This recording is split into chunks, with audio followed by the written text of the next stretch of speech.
বেগম খালেদা জিয়ার শারীরিক অবস্থা নিয়ে আরও বিস্তারিত জানাতে আমাদের সাথে এভারকেয়ার হাসপাতালের সামনে থেকে যুক্ত হচ্ছেন সহকর্মী মাহমুদুল হাসান নাজিম। নাজিম, বেগম খালেদা জিয়ার শারীরিক অবস্থা নিয়ে কি তথ্য আছে আপনার কাছে জানাবেন। ঈশিতা, আপনাকে ধন্যবাদ।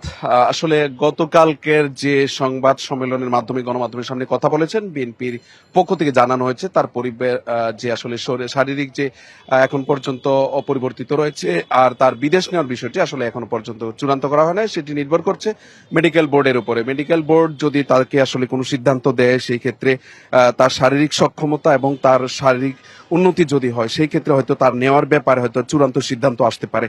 সেই ক্ষেত্রে যে আসলে দেশি বিদেশি যে চিকিৎসক টিম রয়েছে, সেই টিমের সঙ্গে কিন্তু বিএনপির ভারপ্রাপ্ত চেয়ারম্যান যিনি তারেক রহমানের সহধর্মিনী ডাক্তার জোবাইদা রহমান, তিনি সঙ্গে যুক্ত হয়েছেন। তারা সহ পুরোপুরি টিমে এখন কিন্তু আসলে বেগম জিয়ার যে চিকিৎসার ব্যাপারটি রয়েছে এটি পর্যবেক্ষণও রয়েছে। যদি কোনো প্রস্তুতি রয়েছে তাদের সম্পূর্ণভাবে বিদেশ নেওয়ার ক্ষেত্রে, তবে তার জন্য অপেক্ষা করতে হবে মেডিকেল যে বোর্ড রয়েছে, বোর্ডের তাদের যে অনুমতি বা তার নেওয়ার ব্যাপারে যদি কোনো সবুজ সংকেত নেওয়া হয়, তাহলেই কিন্তু তাকে নেওয়া হবে।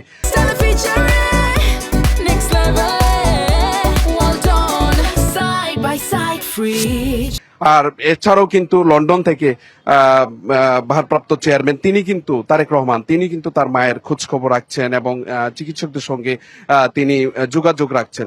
সব মিলিয়ে তার পরিস্থিতি কিন্তু এখন পর্যন্ত পরিবর্তন হয় নাই, আগের মতো অবস্থানে রয়েছে।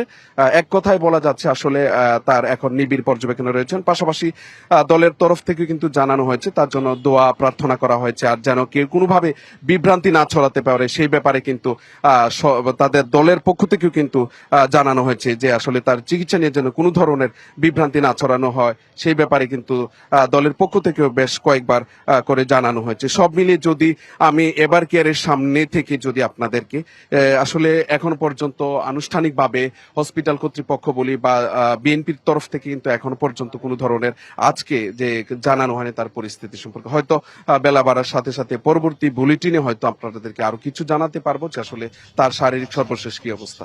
এই ছিল এখানকার অবস্থা। ঈশিতা, ধন্যবাদ আপনাকে।